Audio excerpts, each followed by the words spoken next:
as a European, I have not heard of Spring Break. Of course, as a movie and television watcher, I have heard of Spring Break because American films and television do mention it and sometimes spend time on the goings on of it. Like there's a Gilmore Girls episode and it's very, very fun. So yeah, so I had the movie on my to watch list, and when I switched it on, I didn't bother to look at the description because that's what movies on my to watch list are for. I just, press play. That's all I need to do, right? But from the title, Where the Boys Are, I was imagining in the, half hour before, and when I had decided I'm going to sit down to watch this movie, I was thinking, okay, it's probably going to be like World War II, the boys at the front or the boys home or whatever. I was thinking that kind of The Boys. No! Fortunately, the intro is very long, which could be really boring, by the way. That's probably the only boring thing about the film is the intro, the titles. They have a helicopter, I would imagine, because they had no drones in 1960. They have a helicopter going over the Fort Lauderdale beaches and stuff in Florida, which is awesome. And we've seen that in films like in Towering Inferno, that you do, if once they can actually film from the air and they can do gorgeous shots, they will spend the entire intro of the film showing it, because that's the moment where you've got all the titles. This is before the film started like any television episode with like get right on into action, get right on into something happening. No, this is movies in 1960. People were milling, they were still getting their hot dogs and their popcorn and their friends, and they were getting together, and then so you need to waste at least about 3 if not 5 minutes at the beginning of the film, which you can use for all the names. By the way, all the names, I know nobody, almost nobody. I knew George Hamilton, but only when I saw his face. Because that's also not really an actor that I like remember from blah. I'm gonna say Space 1999 maybe. He's in one of these things where he's like tall, dark, and handsome kind of thing, but older, much older. Here he's supposed to be a young thing, and because I've only seen him as older, I'm going, yeah, but you're such a handsome older guy, and you're not. You just look like you're not quite finished yet. But that's just my problem. That is definitely just your problem. Yes. Now he's definitely the young, handsome guy, but he's by no means any of the leads in this story. So Dolores Hart as Merritt, awesome, absolutely awesome. I don't know where can we see more of her. I don't know her. I've never seen her. I think she's fantastic. The other one is Paula Prentice as Tuggle. I mean, fantastic. Absolutely fantastic. And so the rest of them. Actually, everybody's good. Everybody's good. Also the guys, not even the guys. All of them are good. And it's from a book, which helps. I think this movie would have been inane if it didn't have a novel to back it up and story in the novel. Because you often see that these films in the late 50s, my sister in the Peanut Gallery has just declared that 1960 is actually the late 50s. And I think so. The late 50s films were trying to say something about boys and girls and sex and yes or no, or we can't not talk about it, so we kind of have to talk about it, but we're under the Hays Code, so we can't really talk about it. This film solves that really well, because there's a lot of euphemisms, and they spend an entire scene at the beginning with the Professor Roach. Merritt talks to Professor Roach, or the other way around. Professor Roach questions Merritt about interpersonal relationships. And I thought that was one of the most interesting scenes of the entire film, so I actually watched that twice, because I went back at the end, like, I need to see that scene again. Because then it lands more, it's all in there and you do get it, but it's like, it was really nice to go back. And they do mention everything. It is stated that we are living in a heterosexual world, And they didn't actually say that as opposed to a homosexual world. They've said it more as opposed to no sexual world. Because they're kind of assuming that these girls, they're 19, they were before maybe 18 or 17. And clearly we all know that 17 years olds don't live in a sexual world. So, and at 19 years at university, apparently, suddenly are thrust into a heterosexual world. And you have to deal with it. So that entire class was... And that's just not that one class, but like the entire class, that semester, that class is about interpersonal relationships, but from living on campus. Oh, it's so good. I mean, the answers that that Merritt gives, who has a really, really nasty cold and she just wants to sleep. She wants to not be there. And she just gives the absolute honest answers. And then later in the... talking to the dean, I assume the dean, either that or a mentor, she's apologizes. No, I said the wrong things, I should apologize. And that's the only way you can get this kind of stuff past the censors, is saying, no, she's a good girl, but for reasons she said some what they consider to be really, really questionable morals. Home truths. Yeah, I mean, the question came up of what that class is really about, which is about whether or not you should sleep with your boyfriend. Because there was only girls in the class. I don't know if it was an only girls university, but they didn't spend time on saying that. But yeah, this was clearly only intended for the girls to make sure that they wouldn't get pregnant during their time at university. And that's what the entire film is about. Is... How to not get pregnant at university. No. We're going on spring break. Spring break is in Florida. And the intro of the film says to us, the audience, and here's where I come back to, I'm not an American and I don't know enough about it, but now I know enough about it to watch this film, because they literally told me the spring break is where the university boys, especially mentioned like the Ivy League university guys, go to Fort Lauderdale and 3 other places in Florida to frolic for a week. Because it's nasty cold in Harvard, and it's nasty cold in Yale, and it's nasty cold everywhere. So they all go, and I'm assuming it's like end of March, which, And, yeah. Maybe also just in an attempt to get over winter fatigue. We're in Northern Europe, and we know that in March... the winter has lasted so long, you're really, really done. Yeah. And that first scene with the 2 girls, that's Merritt and Tuggle, that they're literally telling you, we're sick, we're tired, she's got this huge cold, she just wants to sleep, she still has work to do for her classes, so she's like, and her friends are all saying, let's go on this spring break thing, we're going to Fort Lauderdale, we're all going to rent a room together, and then you can study at the beach. And Merritt does that, because Merritt is a brilliant young woman. So she doesn't... she says it somewhere that she's all talk, but and she doesn't say that deridingly, but she says, no, she's in favor of living together before marriage, but she has not done it, and she's probably not intending to do it. So if this film didn't have the narrative from the women's point of view and also a modern narrative for 1960, then the whole thing would have fallen apart, and I would have gone, oh my god, it's one of those. So that would have been like the 1951 version of this, would have been, they're all going on a summer holiday, and they're going... everybody is sweet and lovely to each other, and it's all sunny, and at the end, maybe the 2 male and female protagonists will kiss. Okay, so now we have this movie. So it's not like Peyton Place, except it's post-Peyton Place.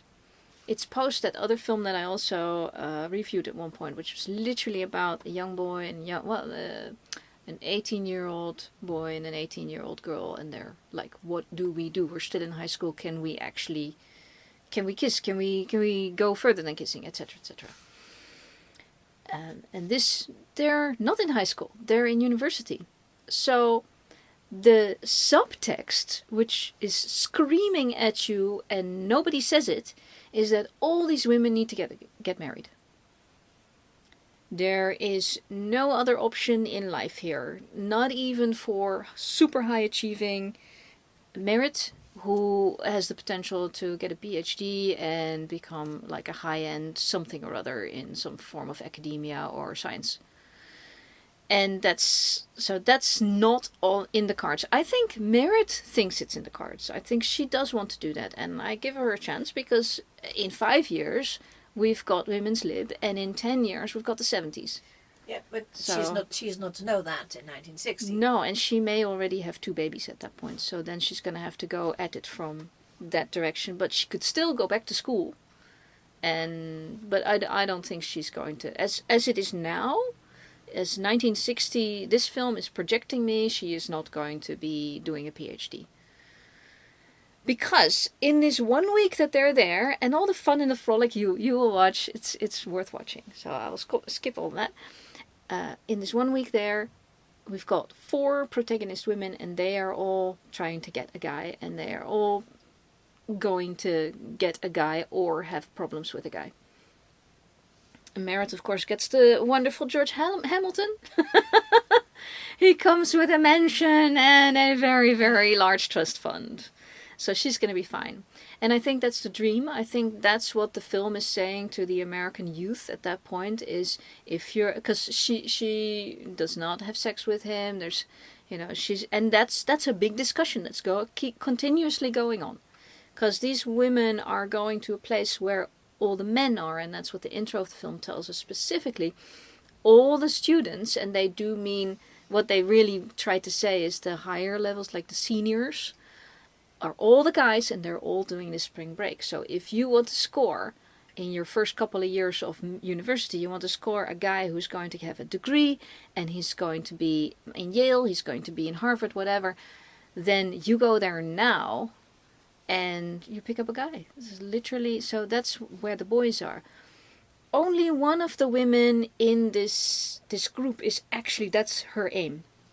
All the other ones are there to just, let's get out of the cold. Let's have a lovely time. Let's have fun.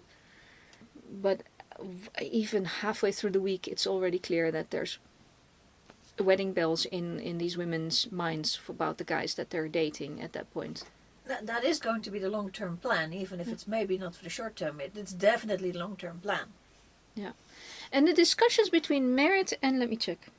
The discussions between Merritt and Ryder, which is George Hamilton's character, that discussion is actually pretty clear about, okay, you just want me for right now. And he's going, I'm not that shallow. Yeah, actually you are. And then as the days go on, the discussion becomes, well, maybe I want you for a little longer than now, because I think you're really interesting. And that's really what the girl is looking for, because she is looking for a husband. And it's not 1972, where the girls can come in with their fully armed with both the pill and the PhD. Yeah, and they can stay in school. And it wasn't even true for most women in 1972, but the theory is that you should be able to then have the free love kind of situation. Take the guy, leave the guy, continue your education. This movie makes it really, really clear that if you have sex with any of these guys, you can no longer pursue your dream of finding a nice man to marry, a reputable man. Because we have the story of Yvette Mimieux plays Melanie, and she is the more fragile of the set. And for whatever reason, and she really respects Merritt. Merritt has just held a little speech about how she's in favor of sex before marriage or living together before marriage, because the euphemisms are euphemisms. So it's whatever they thought in 1960 what it is, and they even mention that what now is called necking, then before it was called pugging, and then even earlier it was called something else. So it's like all these euphemisms for the making out. Now it was called making out, and then so all these euphemisms. I'm Dutch. Sorry, English is my second language. I don't know. So I think what they were referring to is that Merritt has declared that she is in favor of women sleeping with the man before marriage or living together with the man before marriage. Now, living together would include the sleeping with. So I think the more sensible thing is this living together one, with my modern Dutch take. And my modern Dutch take comes from the 1980s and the 1990s as well. It's like, I thought that then as well. But a lot of people don't feel that way. So I think it is pretty archaic to not have lived with your partner before getting married. But there are situations in which that is the case. And the reason you can't is because lack of birth control. Yeah. And that's probably forever been the reason why a woman can't actually be spending a night or time together alone with a man, because, and this movie puts right there, poor Melanie is the victim of all of this, because she finds these two Yale guys. Turns out they were lying. They weren't Yale, and she doesn't know that until the very end of the film. And she's like, I'm happy to be with both of them, but she bought into what Merritt was saying. So the movie's also kind of, not directly, because Merritt is not being villainized at all by it, which I think is really modern of the film, and that's one of the things I respect the film for. But that Melanie was not protected enough by her upbringing and the school or whatever schooling she's had to understand that, yes, you can live together with somebody. You can live together with a guy before getting married, but to just go around and sleeping with any guy is a bad plan. And here, it's dangerous. So she not only... I think what the movie is trying to say in the various scenes that had happened after. So, but it's a Hays Code, right? They can't say any of it. So first she goes away with Dill, and then she's very happy when she comes back. Then Dill, I think she suddenly doesn't like him anymore.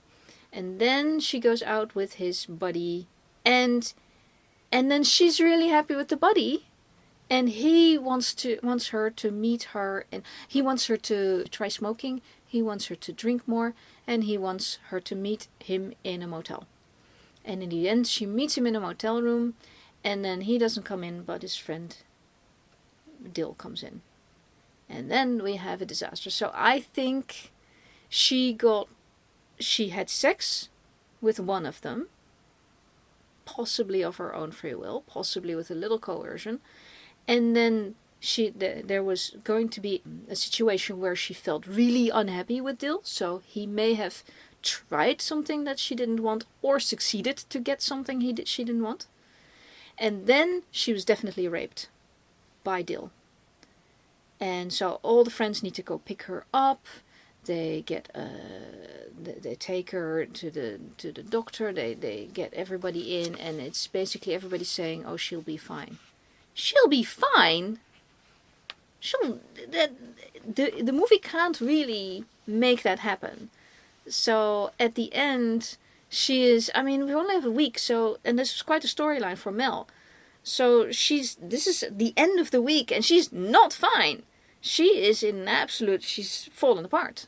And she also knows she can't get a guy anymore. After all of these guys, she can't get anyone, because she can't give the new guy her virginity, and she's gonna have to fess up what happened. And I'm like, if she's not pregnant altogether, because she was oh my god, at least for 2 times. And the movie doesn't even address that. It only addresses the matter of virginity, but it's much worse than that. I don't think any of the other women actually had sex with any of the guys.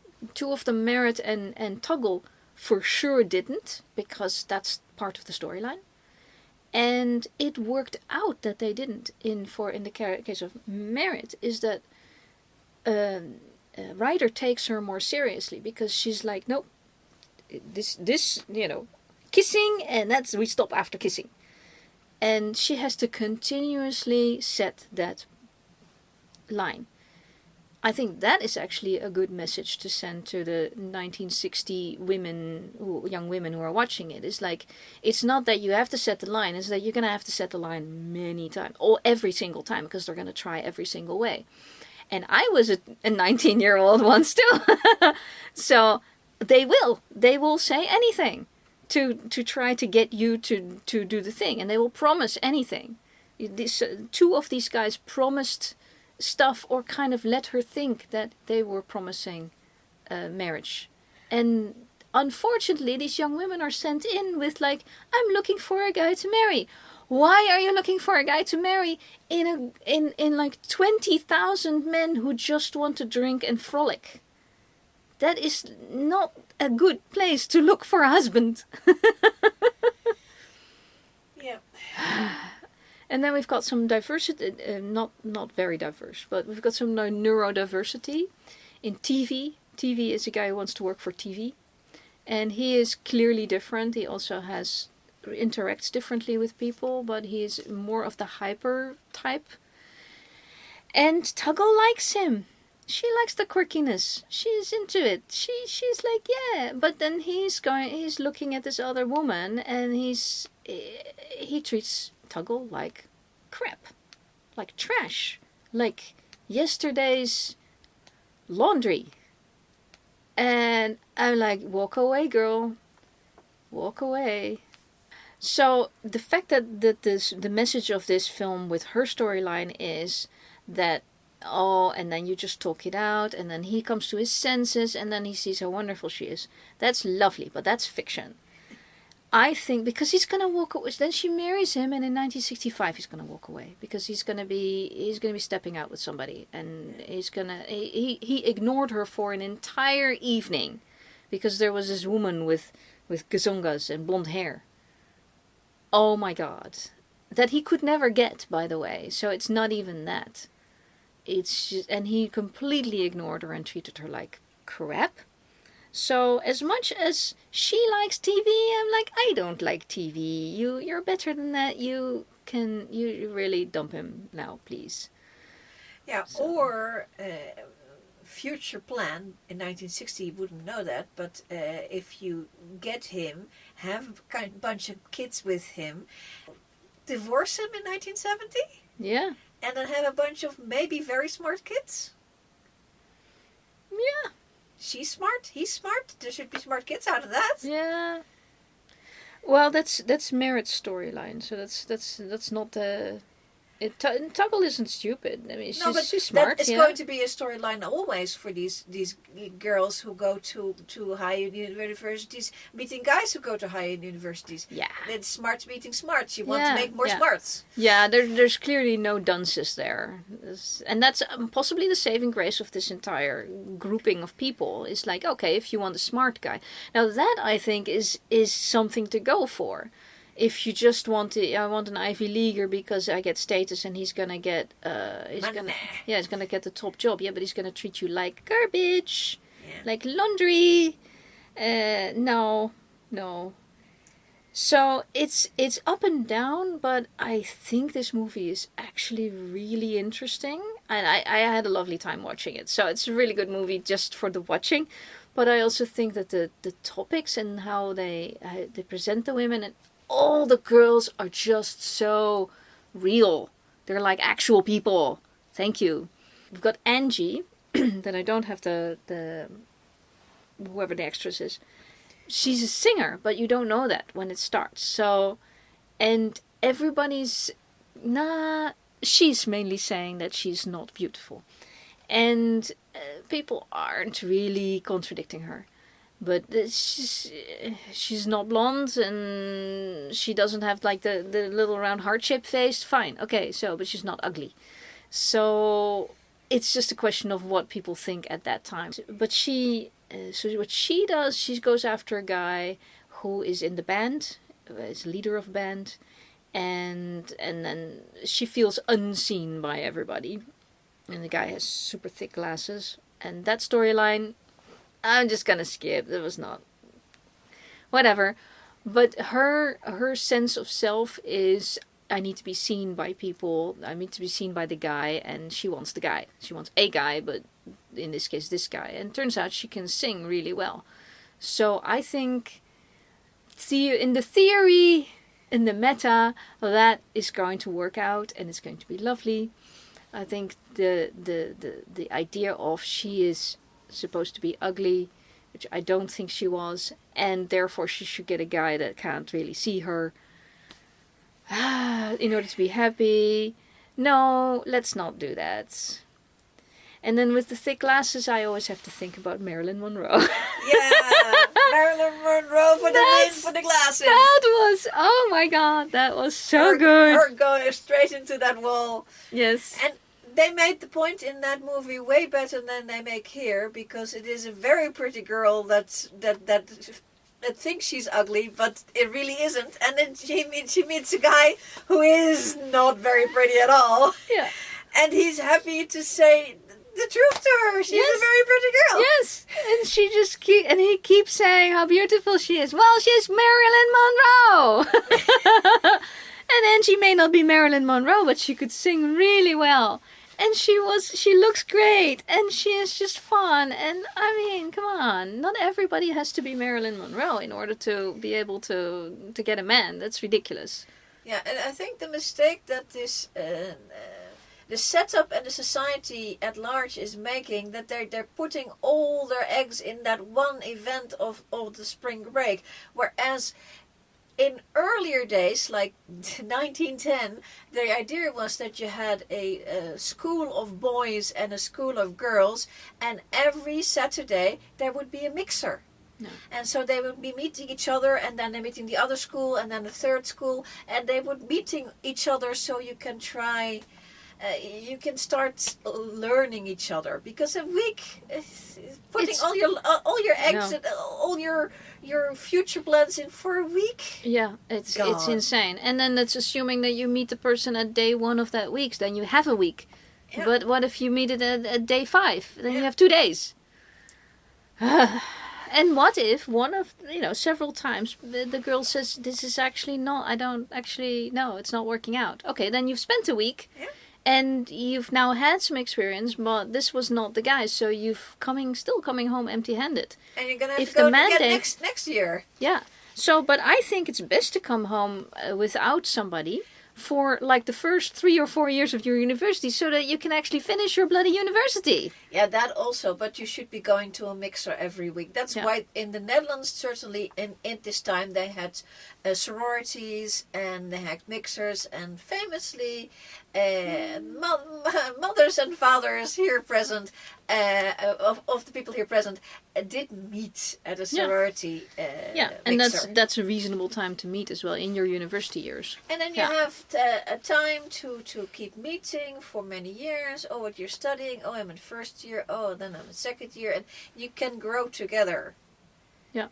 And these are meeting from the entire country. They're meeting somewhere else. So they're going to have to go somewhere else. But specifically, Merritt is making plans at the end of the film with Ryder, who lives in Florida with his big estate in da-di-da.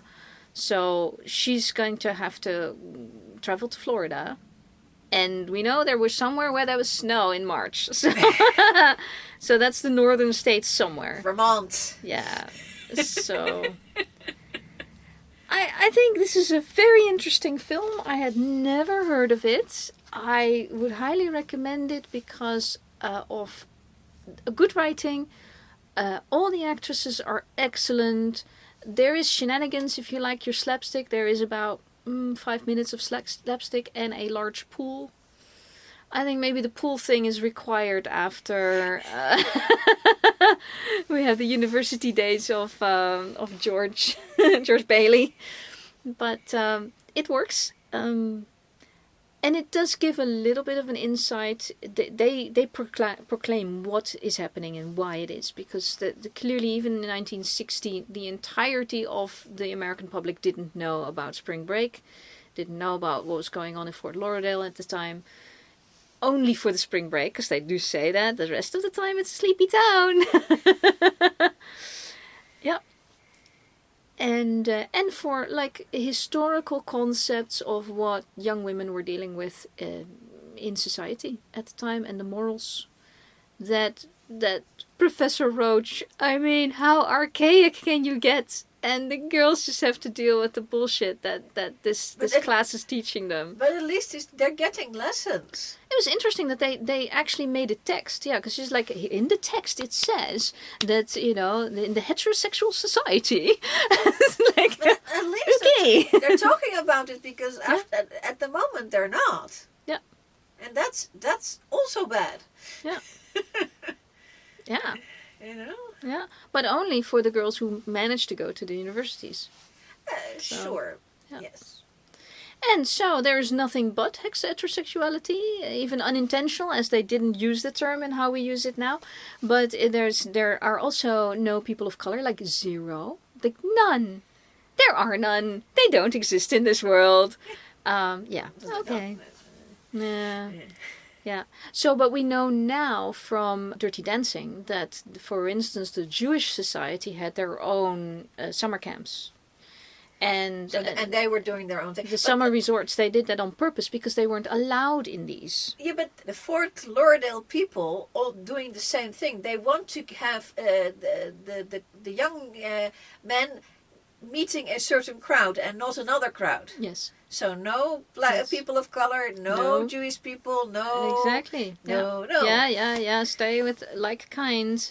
Absolutely. And that's in the 1910s. It was the same way. Yeah. If you want to, for the upper class boys and girls to marry each other, they should only be meeting upper class boys and girls. Yeah. And since this is 1960, all of these boys and girls are going to be staying in pensions and little hotels and motels, and they would be restricted. So it's even outside of the little wrapper of this film. That's already done. It's already taken care of. They will not be meeting anybody of any other color or creed than their own. Yeah, because it's also because they're not interested. Nobody's interested. Nobody wants that. The parents don't want that. The parents of these girls didn't know they were going. And I think the thing is that even if the parents didn't know that we're going, they were still going to a safe place. So they were in second place. They would have been fine with it. Yeah. And we can also question whether or not the topic of remaining a virgin is indeed pivotal to the lives of these women. And I think they've pretty much shown that it is, because there's no good birth control. So you can't just go ahead and do stuff without risk. And the risk is extremely real because they're 19, 20-year-olds. And they're at the height of their fertility. So it's pretty much like... Yeah, point and you get pregnant. Yeah, I mean, if she's ever going to get pregnant, it'll be now. So maybe a lot of babies were born in like January or December. And you also don't want to create a situation of we got to get married because there's a baby. Yeah. That's also sucks. Yeah. It doesn't, not a good idea. No, and at the same time, these women go with like romantic stories that they're telling each other that there were young girls, I mean girls, they call them girls. So the young women were meeting each other, went on spring break, and then in 1 week they found the love of their life and they got married, and then it's going, yeah, but they got married in October. Or they got married because something happened and then there was a baby in December. So they're trying to, society is trying to romanticize to these girls what is actually, I mean, it's almost like the new version of fairy tales, which are really stories like Beware, like Red Riding Hood. You know, you don't go into the forest without any escort because there's going to be a wolf, that sort of thing. Yeah, it's all very interesting on so many levels, but it's also a good film. So for a nice summer movie when it's nice and hot out, or in the winter when you're freezing and you're like, I would like to see palm trees, thank you. There are palm trees. There's beach. There's a lot of stuff to see. So, and the acting is great. I don't know why we don't know any of these actresses. They're awesome. They're just awesome. Where did they go? I mean, They may have been gone on stage. Yeah, The I people don't know. on stage, people that just disappear from the. And there's so film. we know there's so few really good roles, especially up till about 10 years ago. But certainly, still, there's just fewer roles for women, so we just don't get to see them. I want to see more of them, but I don't know if they're still with us. So I'll have to go look at their IMDb lists. Yeah, watch it. That's my opinion, and I'm sticking to it.